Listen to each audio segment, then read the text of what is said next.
오늘은 만물에 새겨진 하나님의 신성, 만물에 새겨진 하나님의 신성이라는 제목으로 우리 하나님 말씀 함께 나누도록 하겠습니다. 시편 19편은 찬양시로 분류되는데 이 전반부에서는 피조물에 대해서 강조하고 후반부에서는 토라, 율법에 대해서 찬양하는 지혜의 시로도 우리가 분류를 할 수가 있습니다. 자연에 대한 부분과 율법에 대한 부분, 이 두 개를 왜 노래하는가?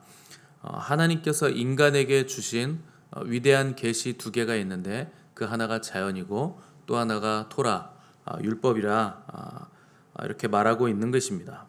또 자연에 대해서는 일반 계시라고 부르고 또 율법, 성경에 대해서는 흔히들 이제 특별 계시라 이렇게 명칭을 해서 부르게 되는데, 자연을 왜 일반 계시라고 부르는가?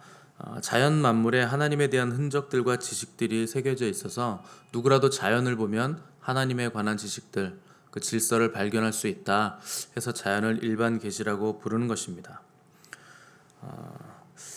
한 신학자는 하나님께서 인간에게 주신 가장 아름다운 것 두 개가 자연과 성경이다 이렇게 말하기도 했습니다. 이 일반 계시인 자연 속에서 하나님의 존재하심과 그분의 창조에 대한 흔적을 찾을 수 있지만 일반 계시만으로 구원에까지 이르기는 매우 어렵기 때문에 하나님께서 또 다른 것 하나를 주셨는데 그것이 바로 특별 계시라고 부르는 성경을 우리에게 주신 것입니다. 오늘 우리가 읽은 부분은 대표적인 일반 계시인 자연, 이 자연 계시를 노래하는 부분으로 볼 수가 있겠습니다. 1절에 보시면 하늘이 하나님의 영광을 선포하고 궁창이 그의 손으로 하신 일을 나타내는도다 이렇게 기록을 했습니다. 이 말은 무슨 말인가? 하나님께서 모든 자연 만물에 하늘을 만드신 주인이시다 하는 것입니다. 자연 만물은 그러면 뭘 하고 있는가? 그들을 만드신 주인을 향해서 영광을 선포하고 찬양하기를 지금 쉬지 않고 그치지 않고 있는 것이 만물이다 하는 것입니다. 이 모든 자연 만물에는 만드신 분의 성품과 뜻이 반영되어 있기 때문에 자연을 보면 이것을 만드신 분의 성품이 어떤가, 그분의 마음이 어떤가 하는 것을 우리가 알 수 있게 되는 것입니다. 무한한 하늘을 보면 이것을 만드신 분의 무한하심을 우리가 느낄 수 있는 것이고, 질서정연한 우주를 보면 질서정연한 우주를 만드신 창조주의 질서를 우리가 알 수 있는 것입니다. 또 하늘의 찬란한 빛들을 보면 이 빛을 만드신 분은 얼마나 빛이신가 하는 것을 우리가 또 알 수 있고, 또 그분이 얼마나 빛의 아버지시며 빛의 근원이신가 하는 것도 우리가 추론할 수 있게 되는 것입니다. 온 우주 만물이 그들이 존재하는 한은 이러한 창조주의 성품을 끊임없이 드러내고 찬송하고 있다 하는 것이 오늘 시편의 선포입니다. 그래서 바울은 로마서 1장 20절에서 창세로부터 그의 보이지 아니하는 것들 곧 그의 영원하신 능력과 신성이 그가 만드신 만물에 분명히 보여 알려졌나니 그러므로 그들이 핑계하지 못할지니라 이렇게 기록을 한 것입니다. 우리가 자연 만물을 보면 그 안에 하나님의 영광이 반영되어 있다는 것을, 또 능력과 신성이 있다는 것을 발견할 수 있고, 그로 인해서 창조주가 있다 하는 지식을 우리가 알 수 있게 되는데, 이 모든 자연 만물을 보면서도 창조주가 없다고 주장하거나 그런 분이 계신지 몰랐어요 라고 하는 변명이 통하지 않는 이유는 이미 자연 만물 안에 하나님의 성품과 그분의 영광이 충분하게 반영이 되어 있기 때문에 그런 것이라 하는 것입니다.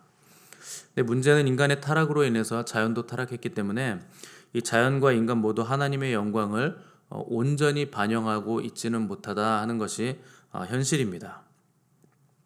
그래서 오늘날 많은 사람들이 자연에서 하나님을 발견하기보다는 자연을 통해서 무엇을 보기보다 자연에 비추어서 자기들의 상태를 보는 것으로 다 왜곡되고 변질된 것입니다. 예를 들어서 가을이 되면 더욱더 하나님의 오묘하심과 그분의 영광을 찬양해야 되는데 낙엽이 떨어지면 보통 반응이 내 인생도 떨어지는구나 이렇게 왜곡이 됐다 하는 겁니다. 물이 흘러가면 영광으로 나아가는구나 이렇게 느껴야 되는데 인생 참 허무하다, 저 물이 나를 부른다 하고 물로 뛰어들어서 자기 목숨을 버릴 수 있게 된 것, 이것이 바로 얼마나 자연이 왜곡되고 인간이 왜곡됐는가 하는 것을 우리에게 보여주는 것입니다. 자연 만물은 여러분들 마음이 짠하시라고 준 것이 아니고 그 안에서 하나님의 영광을 발견하시고 그분께 영원토록 찬양과 경배를 드리라. 그리고 그분의 형상을 가진 우리가 그것들을 다스리고 누리며 살도록 주어진 것입니다. 근데 죄가 들어와서 이것을 왜곡시켜서 우리로 하여금 자연을 보면서 허무하게 만들고 오히려 인생을 비관하게 만들었다 하는 것입니다.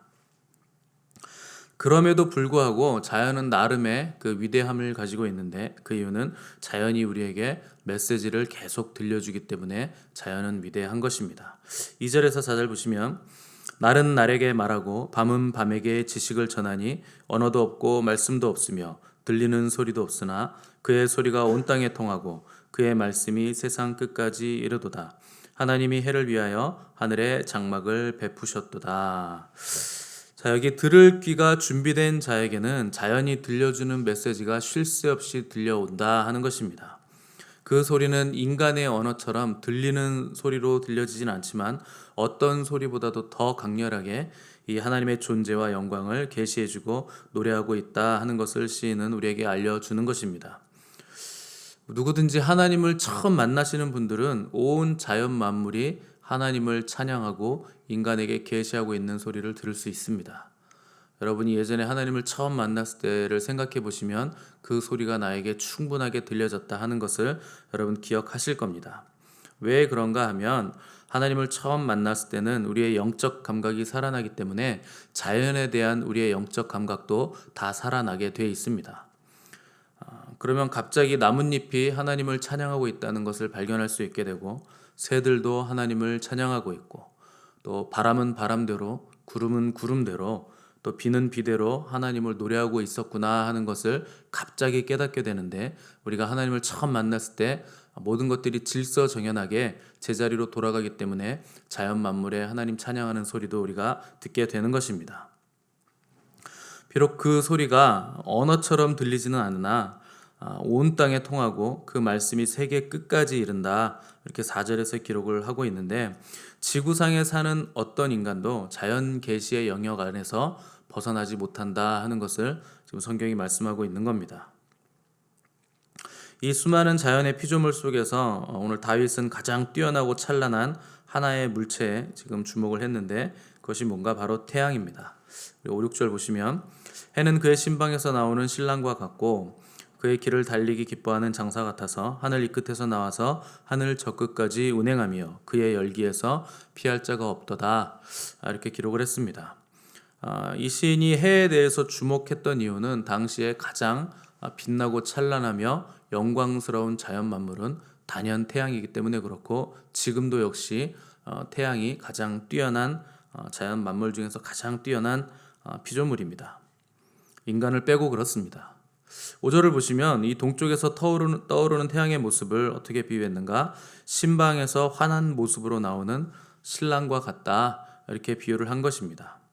그리고 낮 동안 힘차게 움직이면서 서쪽으로 저어가는 태양에 대해서는 달려가는 장사, 여기서 장사는 용사라 하는 뜻입니다. 그러니까 멈추기를 쉬지 않는 용사와 같이 태양은 자기의 길을 달려간다 하는 것으로 비유를 한 것입니다. 이게 특이한 구절인데 원래 고대사에서 태양 자체가 신으로 간주됐고 특별히 애굽에서는 해가 최고의 신이거든요. 그리고 파라오는 태양의 아들, 해가 성육신한 존재가 파라오고 또 바벨론에서도 신으로 태양은 신으로 숭배되었기 때문에 또 이스라엘 안에서조차 1월 성신은 숭배의 대상으로 계속 간주가 됐었기 때문에 이 시편이 굉장히 특이한 겁니다. 5절과 6절에서는 태양을 어떤 신으로 표현한 것이 아니고 태양도 피조물이다. 창조주 하나님이 그의 길을 정하시고 그에게 집도 주시고 그의 달려갈 길, 그의 영광을 다 누가 주셨나? 다 하나님이 주신 것이다. 태양도 일개 피조물이다 하는 것을 지금 선포하고 있는 것입니다.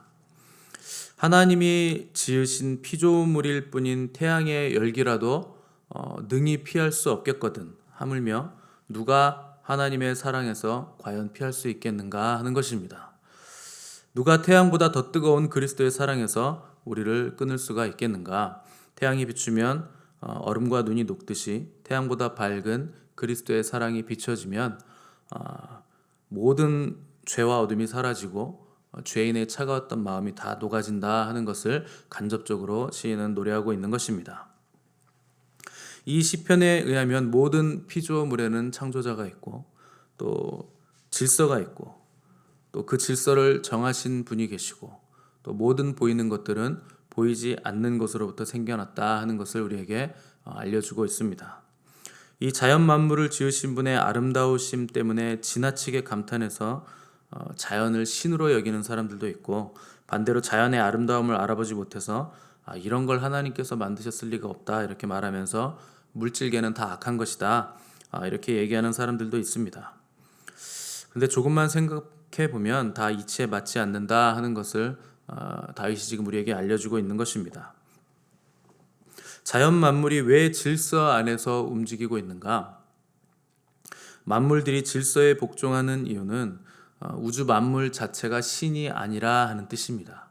왜냐하면 그들이 복종하는 질서가 있기 때문에 그렇습니다. 그 질서를 부여하신 창조자가 있다. 자연 만물은 그 질서에 복종할 따름이지 그들이 신이 아니라 하는 것입니다. 이 밤과 낮의 시간 간격을 누가 정하셨는지, 또 공간과 계절의 순환 주기를 누구를 위해서 정하셨는지 생각해 보면 우연이라고 하기에는 너무나 정교하고 또 오차가 없다 하는 것을 알게 됩니다.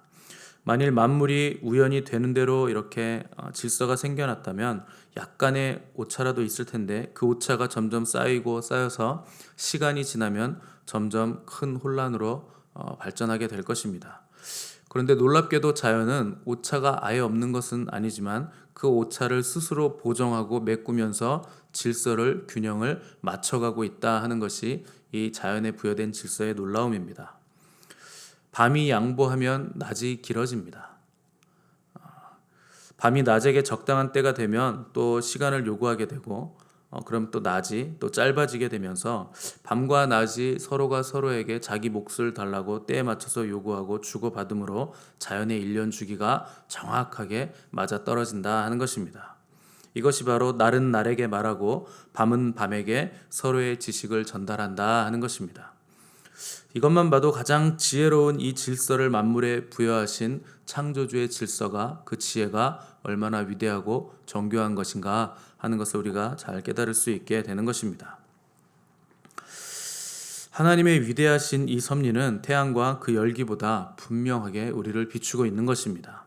자연 만물에 이런 질서가 있고 하나님의 섭리가 부여되고 있다면 인간을 향한 하나님의 그 사랑과 질서와 섭리는 도대체 얼마나 위대한 것인가 하는 것을 우리가 자연 만물을 보면서 깨달을 수 있어야 됩니다.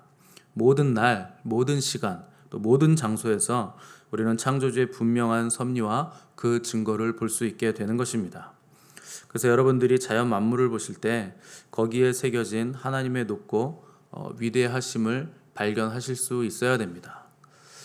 괜히 울산바위 같은데, 설악산 같은데 가셔가지고 야, 바위가 위대하다 이런 얘기하지 마시고 그 만물을 창조하신 하나님의 위대하심을 여러분 발견하실 수 있어야 되고, 그 영원토록 그분의 위대하심을 찬양하고 경배하는 예배자로 그 앞에 서 계셔야 하는 것입니다.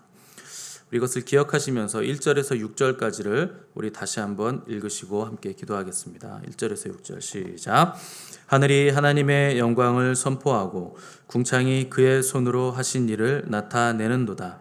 날은 날에게 말하고 밤은 밤에게 지식을 전하니 언어도 없고 말씀도 없으며 들리는 소리도 없으나 그의 소리가 온 땅에 통하고 그의 말씀이 세상 끝까지 이르도다.